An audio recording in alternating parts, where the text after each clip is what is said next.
ಇನ್ನು ರಾಜಧಾನಿ ಬೆಂಗಳೂರಿನ ಸುದ್ದಿಗೆ ಬಂದುಬಿಡೋಣ. 2025-26ನೇ ಸಾಲಿನ ಬಿಬಿಎಂಪಿ ಬಜೆಟ್ಗೆ ಈಗ ಕೌಂಟ್ ಡೌನ್ ಶುರುವಾಗಿದೆ. ರಾಜ್ಯದ ಬಜೆಟ್ ಅನ್ನ ಕೇಳಿದಂತ ನಾವೆಲ್ಲರೂ ಈಗ ಬಿಬಿಎಂಪಿ ಬಜೆಟ್ ನ ನೋಡುವಂತ ಸಮಯ. ಟೌನ್ ಹಾಲ್ ನಲ್ಲಿ ಬಿಬಿಎಂಪಿ ಆಯವ್ಯಯವನ್ನ ಮಂಡಿಸಲಾಗುತ್ತೆ. ಬಜೆಟ್ ಮಂಡಿಸಲಿದ್ದಾರೆ ಹಣಕಾಸು ಆಯುಕ್ತ ಹರೀಶ್ ಕುಮಾರ್ ಪಾಲಿಕೆಯ ಹಣಕಾಸು ವಿಭಾಗದ ವಿಶೇಷ ಆಯುಕ್ತ ಸ್ಪೆಷಲ್ ಕಮಿಷನರ್. ಈ ಬಾರಿ 19,000 ಕೋಟಿಯಷ್ಟು ಬಜೆಟ್ ಮಂಡಿಸುವ ಸಾಧ್ಯತೆ ಇದೆ ಬೆಂಗಳೂರಿಗೆ. ರಾಜ್ಯ ಸರ್ಕಾರದಿಂದ 7,000 ಕೋಟಿ ಅನುದಾನ ಘೋಷಣೆ ಆಗಿದೆ. ಪಾಲಿಕೆ ಆಸ್ತಿ ತೆರಿಗೆಯಿಂದ 6,000 ಕೋಟಿ ಆದಾಯ ಬಂದಿದೆ. ಇತರ ಮೂಲಗಳಿಂದ 4,000 ಕೋಟಿಯಷ್ಟು ಆದಾಯ ಬಿಬಿಎಂಪಿಗೆ ಬಂದಿದೆ. ಇವೆಲ್ಲವನ್ನ ಕೂಡಿಸ್ಬಿಟ್ಟು 19,000 ಕೋಟಿ ಬಜೆಟ್ ಅನ್ನ ಮಂಡಿಸುವ ಸಾಧ್ಯತೆ ಇದೆ. ಬೆಂಗಳೂರಿಗೆ ಏನೇನು ಮಾಡ್ತಾರೆ, ಏನೇನು ಕೊಡ್ತಾರೆ ಬಿಬಿಎಂಪಿಯಿಂದ ಹಲವು ಸಮಸ್ಯೆ ಇದೆ ನೋಡಿ. ಕಸ ವಿಲೇವಾರಿ ಆಗ್ತಿಲ್ಲ, ಕಾರ್ಪೊರೇಷನ್ ಎಲೆಕ್ಷನ್ ಆಗ್ತಿಲ್ಲ, ರಸ್ತೆ ಗುಂಡಿ ಸರಿ ಮಾಡಕ್ಕಾಗಿಲ್ಲ, ಬೆಂಗಳೂರು ಹೋಗಿ ಗುಂಡಿ ಊರಾಗಿದೆ ನೋಡಿ. ಲಿಟ್ಕರ್ ಕಂಪನಿಯ ಬ್ಯಾಗ್ ಅದು, ಸರ್ಕಾರಿ ಸ್ವಾಮ್ಯದ ಕಂಪನಿಯ ಬ್ಯಾಗ್ ಅದು. ರಾಜ್ಯ ಸರ್ಕಾರ 7,000 ಕೋಟಿ ಅನುದಾನ ಘೋಷಿಸಿದೆ. ತೆರಿಗೆಯಿಂದ ಒಂದು 6,000 ಕೋಟಿ ಮತ್ತೆ ಇತರೆ ಬೇರೆ ಬೇರೆ ಇದರಿಂದ ಸೋರ್ಸ್ ಇಂದ ಒಂದು 4,000 ಕೋಟಿ ಕಲೆಕ್ಟ್ ಮಾಡಿದ್ದಾರೆ. ಸೊ ಹಾಗಾಗಿ ಇವತ್ತು ಹಣಕಾಸು ವಿಭಾಗದ ಆಯುಕ್ತ ಹರೀಶ್ ಕುಮಾರ್ ಬಜೆಟ್ ಅನ್ನ ಮಂಡಿಸ್ತಾರೆ. ಬೃಹತ್ ಬಜೆಟ್ಗೆ ಈಗ ಕೌಂಟ್ ಡೌನ್ ಶುರುವಾಗಿದೆ. ಯಾವ್ಯಾವುದಕ್ಕೆ ಎಷ್ಟೆಷ್ಟು ಕೊಡ್ತಾರೆ, ಇಂದಿರಾ ಕ್ಯಾಂಟೀನ್ಗೆ ಎಷ್ಟಿಡ್ತಾರೆ, ಬೆಂಗಳೂರಿನ ರಸ್ತೆ ಅಭಿವೃದ್ಧಿಗೆ ಎಷ್ಟಿಡ್ತಾರೆ, ಇನ್ನು ಬೇರೆ ಬೇರೆ ಯೋಜನೆಗಳಿಗೆ ಎಷ್ಟಿಡ್ತಾರೆ, ಇದೆಲ್ಲವೂ ಕೂಡ ಈಗ ಕುತೂಹಲ ಮೂಡಿಸಿದೆ. ರಾಜ್ಯದ ಬಜೆಟ್ ಒಂದು ತಕ್ಕಡಿ ಆದರೆ ಬೆಂಗಳೂರಿನ ಬಜೆಟ್ ಇನ್ನೊಂದು ತಕ್ಕಡಿ. ಟೌನ್ ಹಾಲ್ ನಲ್ಲಿ ಬಿಬಿಎಂಪಿಯ ಆಯವ್ಯಯವನ್ನ ಮಂಡಿಸಲಾಗುತ್ತೆ. 11 ಗಂಟೆಗೆ ಬಜೆಟ್ ಮಂಡನೆ ಶುರು ಆಗತ್ತೆ ನೋಡಿ. ಫ್ಲೈಓವರ್ಗಳ ಅಭಿವೃದ್ಧಿ ಆಗಬೇಕು ಬೆಂಗಳೂರಲ್ಲಿ, ವಾಟರ್ ಕನೆಕ್ಷನ್ಗಳ ಅಭಿವೃದ್ಧಿ ಆಗಬೇಕು, ರೋಡ್ ಡೆವಲಪ್ಮೆಂಟ್ ಆಗಬೇಕು, ರಾಜಕಾಲುವೆಗಳ ಪರಿಸ್ಥಿತಿ ಸುಧಾರಿಸಬೇಕು. ಬಹಳಷ್ಟಿದೆ ರೀ. ರಾಜ್ಯದ್ದೇ ಒಂದು ಕಥೆ ಆದ್ರೆ ಬೆಂಗಳೂರದೇ ಒಂದು ಕಥೆ ಇದು.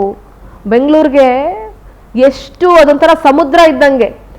ಆಮೇಲೆ ಆ ಬಜೆಟ್ ಮಂಡಿಸಿ ಅನುದಾನ ಘೋಷಣೆ ಆದ್ಮೇಲೆ ಇಂತಿಂತದಕ್ಕೆ ಇಂತಿಂತದ್ದು ಅಂತ ಅನುದಾನ ಘೋಷಣೆ ಆದ್ಮೇಲೆ ಇವ್ರ ಜೇಬ್ ತುಂಬಿಸ್ಕೊಳಕ್ ಒಂದಷ್ಟು ಆಗ್ಬೇಕಲ್ಲ. ಇಲ್ಲಿ ನೀರ್ ತರ ಸೋರಿಕೆ ಆಗುತ್ತಲ್ಲ ಹಣ, ಆ ಸೋರಿಕೆ ಹಣವನ್ನ ನಿಲ್ಲಿಸ್ಬಿಟ್ರೆ ಎಷ್ಟೋ ಆಗ್ಬಿಡುತ್ತೆ, ಎಷ್ಟೋ ದುಡ್ಡು ಸೇವ್ ಆಗ್ಬಿಡುತ್ತೆ.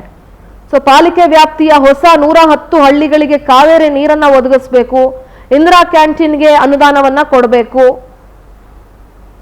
ರೋಡ್ ರಿಪೇರಿಗೆ ಅನುದಾನ ಕೊಡಬೇಕು, ವಸತಿ ಯೋಜನೆಯಡಿ ಒಂಟಿ ಮನೆ ನಿರ್ಮಾಣಕ್ಕೆ ಅನುದಾನ ಕೊಡಬೇಕು. ಸೊ ಇದೆಲ್ಲ ಸಮಸ್ಯೆಗಳಿದಾವೆ ಬೆಂಗಳೂರಲ್ಲಿ. ಸಮಸ್ಯೆಗಳ ಆಗರ ಆಗಿಬಿಟ್ಟಿದೆ ಬೆಂಗಳೂರು. ಚರಂಡಿ ಅಭಿವೃದ್ಧಿಗೆ ದುಡ್ಡು ಕೊಡಬೇಕು.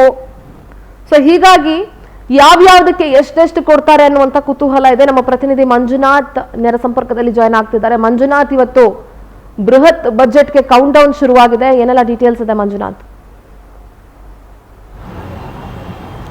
ಹೌದು ಸಿಂಧೂರ, 2025ನೇ ಸಾಲಿನ ಬಿಬಿಎಂಪಿ ಬಜೆಟ್ಗೆ ಈಗಾಗಲೇ ಕ್ಷಣಗಣನೆ ಶುರುವಾಗಿರುವಂಥದ್ದು.